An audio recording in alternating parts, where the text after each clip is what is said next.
Hello student, welcome to political science department class. Student, आज हम जिनके बारे में बात करने जा रहे हैं वो हैं आधुनिक भारतीय विचारक एम.एन. रॉय जी, मानवेंद्र नाथ राय। आज हम इनके विषय में आपको विस्तार से बताने जा रहे हैं। स्टूडेंट, विषय संबंधित जानकारी उपयोगी होने पर हमारे चैनल को लाइक व सब्सक्राइब अवश्य करें। तो चलिए शुरुआत करते हैं हम मानवेंद्र नाथ राय जी से। स्टूडेंट, मानवेंद्र जी भारत में न केवल समाजवाद के सैद्धांतिक व्याख्याकार के रूप में जाने जाते हैं, बल्कि साम्यवाद के प्रचार और प्रसार की दृष्टि से भी उनकी महत्वपूर्ण भूमिका रही है। जहां एक और जिस प्रबलता से उन्होंने साम्यवाद का समर्थन किया, उतनी ही प्रबलता से उन्होंने अपने जीवन के उत्तरार्ध में उसका विरोध भी किया। उन्होंने हमारे समक्ष नव मानवतावाद का सिद्धांत भी प्रस्तुत किया, जो राजनीतिक विचारों के क्षेत्र में एक नवीन योगदान माना जा सकता है। रॉय जी ने भौतिकवाद की भी नई व्याख्या की और इसे एक नैतिक पुट प्रदान किया। व्यक्ति की स्वतंत्रता और समानता का जयघोष करके इन्होंने व्यक्ति की गरिमा को भी आगे बढ़ाया। उन्होंने समाज में नैतिक मूल्यों के पुनः प्रतिष्ठापन का आग्रह किया और साम्यवाद को तानाशाही प्रवृत्ति से बचाने का प्रयत्न किया। स्टूडेंट, ये सच है कि उन्होंने जिस दुराग्रह के साथ गांधीवाद, धर्म, ईश्वर और राष्ट्रवाद की आलोचना की, अगर भारतीय राष्ट्रीय स्वाधीनता आंदोलन से ऊपर उठकर विचार किया जाए तो ये कहना अतिशयोक्तिपूर्ण नहीं होगा कि उनका नव मानवतावाद भारतीय सामाजिक और राजनीतिक चिंतन की विश्व को अनुपम देन है। स्टूडेंट, हम अब एम.एन. रॉय जी के जीवन परिचय पर एक नज़र डालते हैं। उनके जीवन के बारे में कुछ आपको हम बताने जा रहे हैं। स्टूडेंट, इनका जन्म मानवेंद्र नाथ जी का जन्म 21 मार्च 1887 को हुआ था। उनका पहले नाम जो था वो था नरेंद्र भट्टाचार्य। वे अपने विद्यार्थी जीवन से क्रांतिकारी बन गए थे। प्रारंभ में उन पर स्वामी विवेकानंद, स्वामी तीर्थ, राम तीर्थ और दयानंद सरस्वती का प्रभाव पड़ा था। उनके मन में बिपिन चंद्र पाल, अरविंद घोष और सुरेंद्र नाथ बनर्जी जी के विचारों के संबंध में बड़ा उत्साह था। 1905 के बंग भंग आंदोलन में सक्रिय भाग लेकर वो भूमिगत क्रांतिकारी आंदोलन में शामिल हुए। स्टूडेंट, 1910 में राय को हावड़ा षड्यंत्र अभियोग में कारावास का दंड दिया गया। 1915 में कलकत्ता की एक राजनीतिक डकैती के संबंध में उन्हें फिर से गिरफ्तार कर लिया गया। क्रांतिकारी कार्यों की प्रेरणा उन्हें सुप्रसिद्ध क्रांतिकारी जतिन मुखर्जी से मिली थी। उन्हीं के निर्देश से वे पहले विश्व युद्ध के दौरान भारत में क्रांतिकारी आंदोलन की सहायता के लिए शस्त्रास्त्र प्राप्त करने जर्मनी भेजे गए। अंग्रेज गुप्तचरों की निगाह से अपने को बचाते हुए वे चीन, जापान होते हुए अमेरिका पहुंचे। अमेरिका में इनका संपर्क लाला लाजपत राय से हुआ। अमेरिका से वे मैक्सिको गए। मैक्सिको पहुंचने के बाद इनका नया जीवन प्रारंभ हुआ। अब वे भारतीय क्रांतिकारी ना होकर एक विचारक, सशक्त लेखक तथा साम्यवादी नेता थे। मैक्सिको में ही उन्होंने सर्वप्रथम एक साम्यवादी दल की स्थापना की थी। रूस के बाहर यह पहला साम्यवादी दल स्थापित हुआ था। स्टूडेंट, अमेरिका महाद्वीप पर यह साम्यवाद का प्रथम दौर था। कहा जाता है कि बोल्शेविक क्रांति के बाद लेनिन ने उन्हें रूस बुला लिया। वे 1920 के प्रारंभ में रूस पहुंचे और औपनिवेशिक समस्याओं पर बोल्शेविक पार्टी के सलाहकार बने। लेकिन साम्यवादी अंतर्राष्ट्रीय संघ की द्वितीय कांग्रेस के अवसर पर उनका लेनिन से बहुत मतभेद हो गया।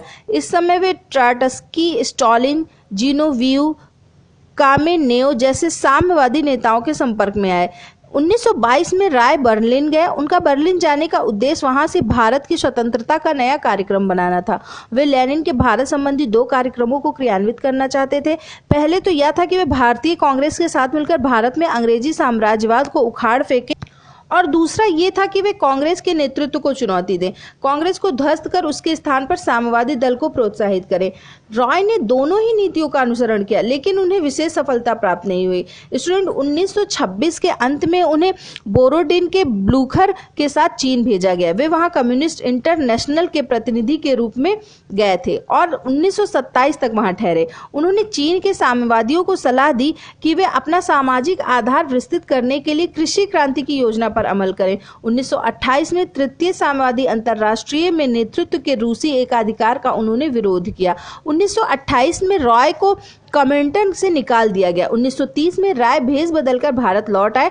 उन्होंने कानपुर षड्यंत्र केस में उन्हें 6 वर्ष के लिए कारागार में डाल दिया गया। इस तरह 15 वर्ष के निर्वासन और 6 वर्ष के कारागार के बाद 1936 में रॉय भारतीय राजनीति में सक्रिय रूप से प्रवेश कर सके। कारागार से मुक्त होने के बाद उन्होंने गांधीवाद के विरुद्ध अभियान तीव्र कर दिया। राय गांधीवादी अहिंसा को देश के पूंजीवादी शोषण को छुपाने का एक प्रच्छन्न बौद्धिक साधन मानते थे। 1936 में उन्होंने कांग्रेस के भीतर ही league of radical Congress men संगठन बनाया। 1940 में उन्होंने कांग्रेस के सभापति पद के लिए चुनाव लड़ा, लेकिन मौलाना आजाद ने उन्हें परास्त किया। 1940 में राय ने अपने साथियों सहित कांग्रेस को सदा के लिए छोड़ दिया और अपनी अलग रेडिकल डेमोक्रेटिक पार्टी की स्थापना की। उनका साप्ताहिक पत्र इंडिपेंडेंट इंडिया, जिसकी नींव वे 1937 में ही डाल चुके थे, कांग्रेस की रीति नीति पर कठोर प्रहार करता रहा।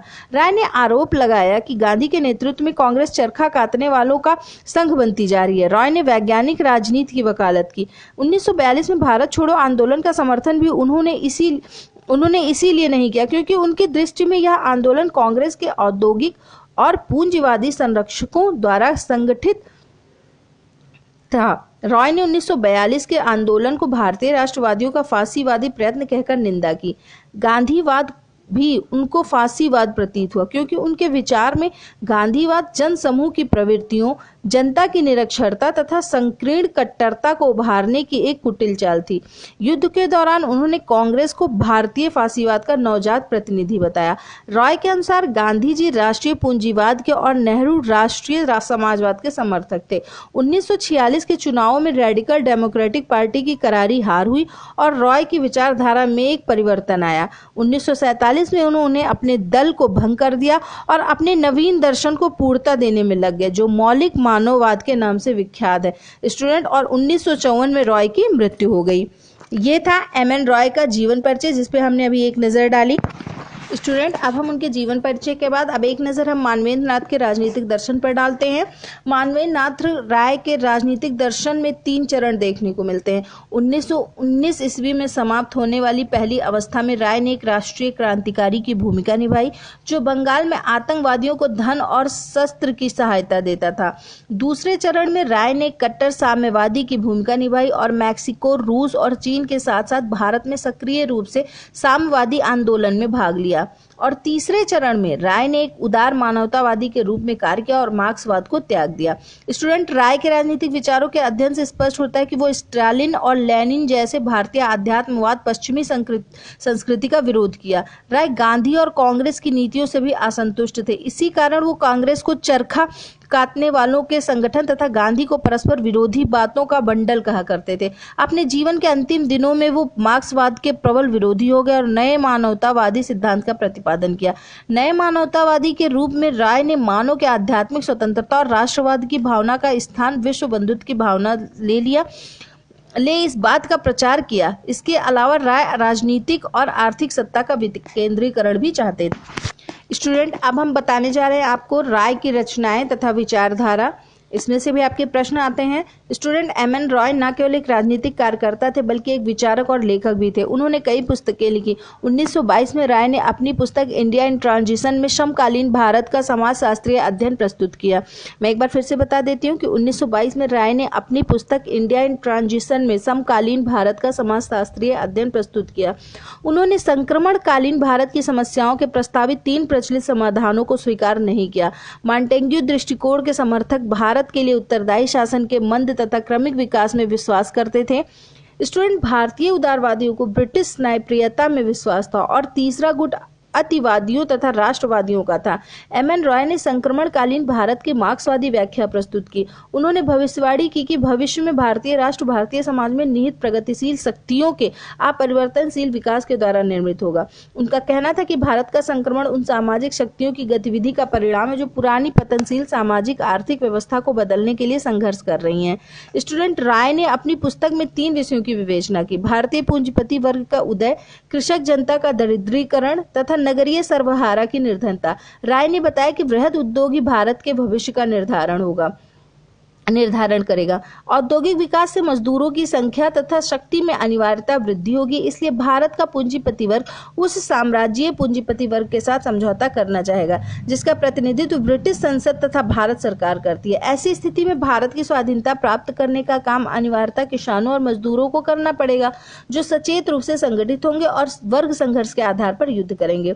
स्टूडेंट, 1922 के अंत में रॉय ने India's problems and their solution नामक पुस्तक प्रकाशित की। इस पुस्तक पुस्तक में उन्होंने पूर्णतः मार्क्सवादी दृष्टि से गांधीवादी सामाजिक विचारधारा की मध्ययुगीनता तथा पुरातनवाद की आलोचना की। राय ने बताया कि असहयोग आंदोलन मध्यम वर्ग की विचारधारा से अनुप्रेरित है और उसमें कोई क्रांतिकारी कार्यक्रम नहीं है। उन्होंने सविनय अवज्ञा के स्थान पर, जो कि कांग्रेस की कार्यप्रणाली थी, जुझारू सामूहिक कार्यवाही की सलाह दी। और उन्होंने 1923 में रॉय ने 1 ईयर ऑफ नॉन कोऑपरेशन नामक पुस्तक प्रकाशित की। इसमें उन्होंने महात्मा गांधी को ऋषि तुल्य व्यक्तित्व मानते हुए उनकी तुलना संत थॉमस एक्विनास से की। उन्होंने गांधी जी के 4 रचनात्मक योगदान स्वीकार किए। पहला था राजनीतिक लक्ष्यों के लिए सामूहिक कार्यवाही का प्रयोग, और दूसरा भारतीय राष्ट्रीय कांग्रेस का एकीकरण, तीसरा अहिंसा के नारे द्वारा सरकारी दमन से राष्ट्रीय शक्तियों को मुक्त करना, और चौथा था असहयोग, करों को ना चुकाने तथा सविनय अवज्ञा के तरीकों का प्रयोग। किंतु राय ने इसी पुस्तक में गांधीवाद की बहुत सारी कमियों पर भी प्रकाश डाला, जैसे गांधीवाद में जनता का समर्थन प्राप्त करने के लिए कोई आर्थिक कार्यक्रम नहीं था, राजनीतिक कार्यवाही में धार्मिक सिद्धांतों को समाविष्ट करना, चरखे का प्रतिक्रियावादी अर्थशास्त्र और बहुत सारी बातें। उनके शब्दों में गांधीवाद क्रांतिवाद नहीं है बल्कि निस्तेज सुधारवाद है।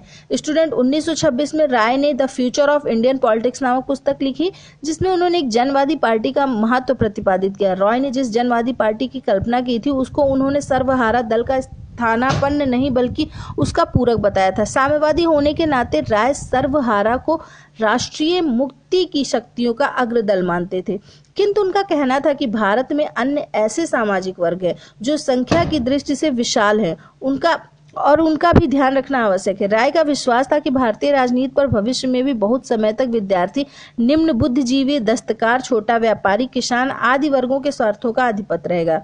इसलिए वे चाहते थे कि जमींदारों तथा पूंजीपतियों को छोड़कर जन समुदाय को राष्ट्रवाद का आधार बनाना चाहिए। उन्हें ट्रेड यूनियन तथा संसदवाद में आस्था रखने वाले किसी मजदूर दल से विशेष आशा नहीं थी।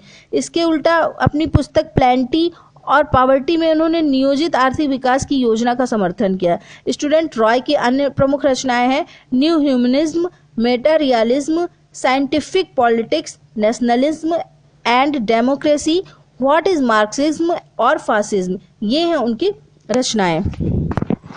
Student M.N.. रॉय की रचना जानने के बाद अब हम जिस बिंदु पे बात करने जा रहे हैं वो बहुत ही महत्वपूर्ण है और जिसके विषय में आपको विस्तार से बताएंगे, और इसी के अंतर्गत उनके वो विचार आएंगे जो हमारे राजनीति विज्ञान में, हमारे इस प्रतियोगिता में बहुत ही महत्वपूर्ण है, जिसके अंतर्गत अब हम आपको बताने जा रहे हैं एम.एन. रॉय के राजनीतिक विचार, जो हम विस्तार में आपको बताने जा रहे हैं, जिसमें हम बताएंगे आपको उनका वैज्ञानिक भौतिकवाद, रॉय का रोमांटिक क्रांतिवाद, और इसके बाद हम आपको बताएं एम.एन. रॉय का नवमानवतावाद।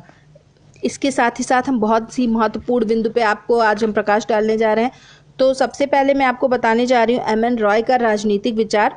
स्टूडेंट, रॉय के राजनीतिक दर्शन को 2 भागों में बांटा जा सकता है। पहला भाग उनके उन विचारों से संबंधित है जब वो कट्टर मार्क्सवादी थे, और दूसरा भाग उन विचारों से संबंध रखता है जब वे मार्क्सवादी के विरोधी बन गए और उन्होंने नवमानवतावाद की स्थापना की। स्टूडेंट, आप इस एक प्रश्न ये भी आपका बन रहा है यहाँ पे कि एम.एन. रॉय ने नवमानवतावाद की स्थापना की। तो चलिए सबसे पहले एम.एन. रॉय के प्रमुख राजनीतिक विचार हम बता रहे हैं आपको, जो है सबसे पहले तो मैं बताऊंगी आपको उनके वैज्ञानिक राजनीति के बारे में। एम.एन. रॉय का राजनीतिक दर्शन पूर्णतः वैज्ञानिक चिंतन पर आधारित है। उन्होंने अध्यात्मवाद के स्थान पर भौतिकवाद तथा समाजवाद को विशेष महत्व दिया। रॉय के अनुसार धर्म और अध्यात्मवाद मनुष्य के वैज्ञानिक चिंतन का मार्ग अवरुद्ध करते हैं। रॉय के अनुसार धर्म ने एक लंबे समय तक मानव मस्तिष्क को नियंत्रित किया तथा धार्मिक आडंबरों से उसे फंसाए रखा। उन्होंने बौद्ध, ईसाई तथा इस्लाम धर्म को सामाजिक क्रांति लाने के प्रयासों का श्रेय दिया। फिर भी वे ये मानते हैं कि इन धर्मों के प्रवर्तकों के बाद उनके अनुयायियों ने भक्तों के धार्मिक विश्वास, अज्ञानता और निर्धनता का लाभ उठाकर उनका शोषण किया।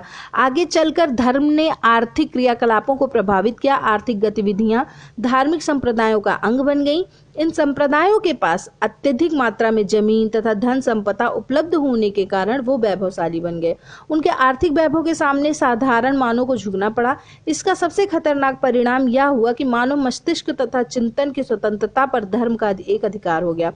स्टूडेंट, राय के अनुसार भौतिकवाद के बढ़ते हुए प्रभाव ने इन धार्मिक एकाधिकार को चुनौती दी और उसे सीमित किया। मानववाद के उदय ने ईश्वर को चुनौती दी तथा पुनर्जागरण और सुधार युग ने धार्मिक विश्वास को झकझोर दिया। यह मानव का धार्मिक बंधनों से चिंतन को मुक्त करने के लिए विद्रोह था।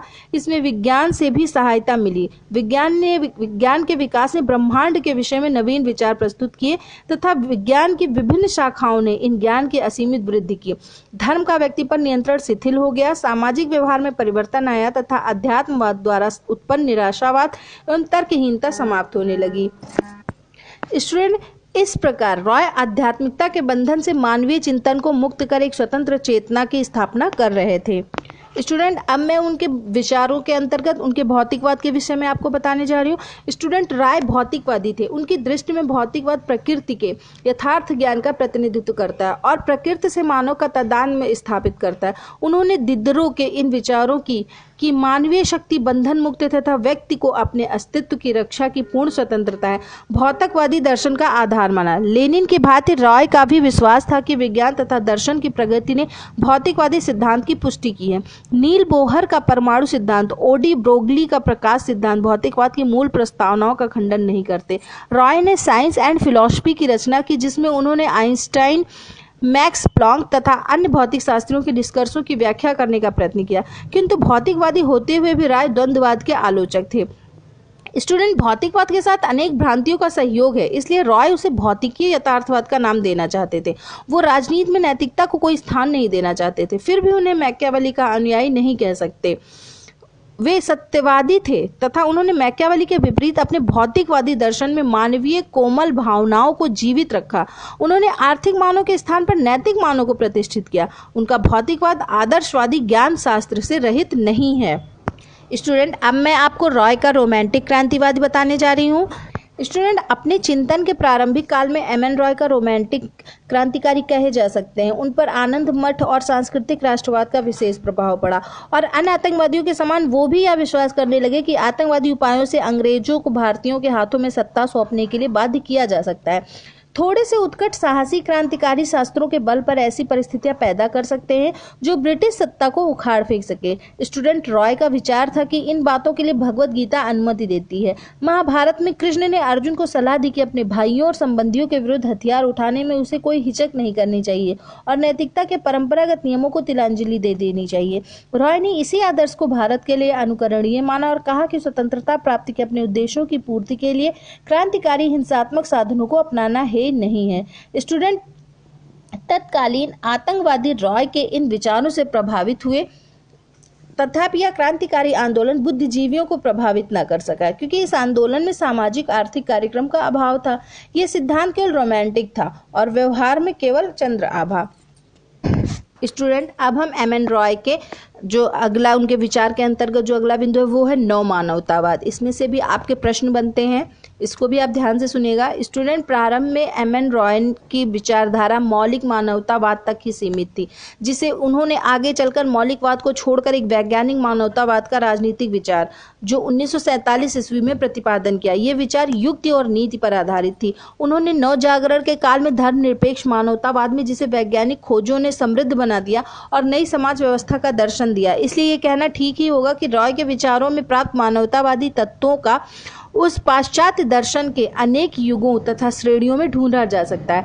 उनका एक ऐसे मानवतावाद की तरफ झुकाव है जो नैसर्गिक युक्त तथा मत निरपेक्ष चेतना पर आधारित तो उनका कहना है कि युक्ति संगत मानवतावादी आचार शास्त्र अब से सभी मानवीय रोगों के लिए रामबाण है। जिस राजनीतिक साधन को उन्होंने प्रयोग के लिए स्वीकार किया उससे उनका अभिप्राय न्यायपूर्ण उद्देश्यों की प्राप्ति के लिए उचित स्थानों को अपनाने से था। इस रूप में मानवेंद्र नाथ राय गांधी जी की विचारधारा से काफी निकट दिखते हैं, लेकिन रॉय के मन में जिस सामाजिक व्यवस्था का स्वप्न था वो गांधी जी के रामराज्य से अलग था।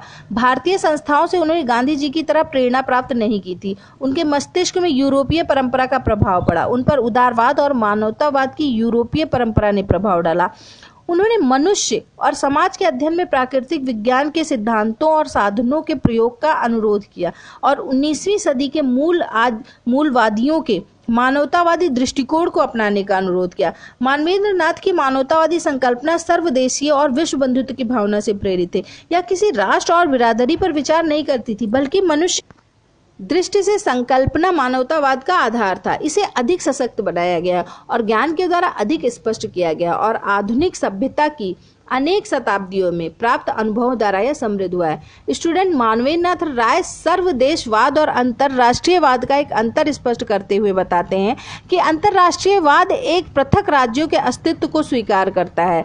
रॉय का कहना था कि एक विश्व सरकार बन सकती है अगर राष्ट्रीय राज्यों को प्रभावहीन बना दिया जाए, और उनका कहना था कि ऐसे शिक्षण व्यवस्था का उपाय किया जाए जिससे मानवतावादी क्रांति का सूत्रपात हो सके। लेकिन ये उपाय उन संवैधानिक उपायों से अधिक भिन्न नहीं थे जिसका प्रयोग रनाडे, सुरेंद्रनाथ बनर्जी, दादा भाई नौरोजी तथा गोखले जैसे उदार नेताओं ने किया। Student, M.N.. रॉय, जिनके जीवन में काफी उतार चढ़ाव देखने में आता है, प्रारंभ में अपने जीवन की शुरुआत एक आक्रामक अधिकारी के रूप में आरंभ करते हैं। इन्होंने आगे मार्क्सवादी विचारधारा को भी स्वीकार किया और अंत में नरम दलीय और उदारवादी विचारधारा से प्रभावित होकर ये संवैधानिक उपायों की ओर आकृष्ट हो गए। उदार दलीय लोगों से ये इतने अधिक प्रभावित हुए कि उन्होंने 19वीं शताब्दी के उत्तरार्ध में भारतीय इतिहास को स्वर्ण युग बतलाया।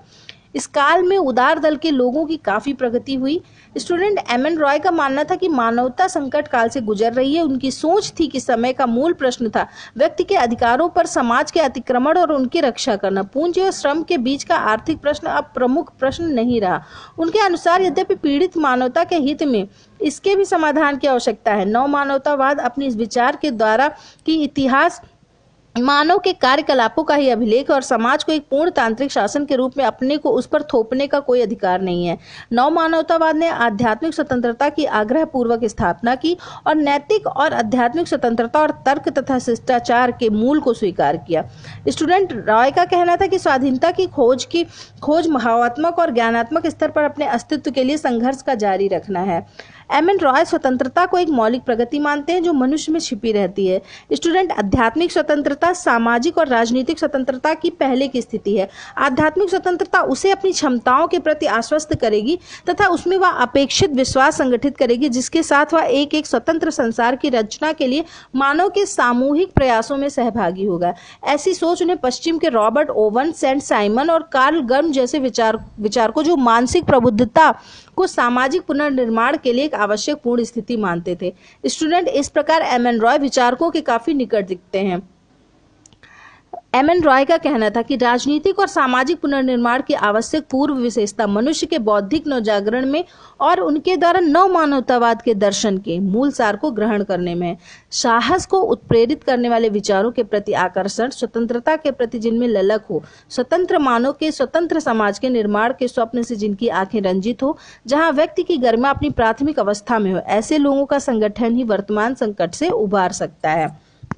स्टूडेंट, अब मैंने आपको एम.एन. रॉय के राजनीतिक विचारों के मुख्य बिंदुओं पर विस्तार से चर्चा की जिसमें से आपके प्रश्न बनते हैं। अभी एम.एन. रॉय का जो ये विषय है वो काफ़ी विस्तृत है जो मैं अपने अगले वीडियो में जिसके बारे में विस्तार से और चर्चा करूंगी, और साथ ही साथ मैं बहुत ही महत्वपूर्ण प्रश्नों का संग्रह भी आपको देती हूँ। तो आप हमारा अगला वीडियो ज़रूर देखिएगा एम.एन. रॉय का। स्टूडेंट, ये चैनल आपकी सहायता के लिए, इसलिए आप ज़्यादा से ज़्यादा इसे अपने मित्रों के साथ शेयर करें, चैनल को सब्सक्राइब करें और वीडियो को लाइक करते रहें। प्रश्न के लिए कमेंट करें। Thank you student.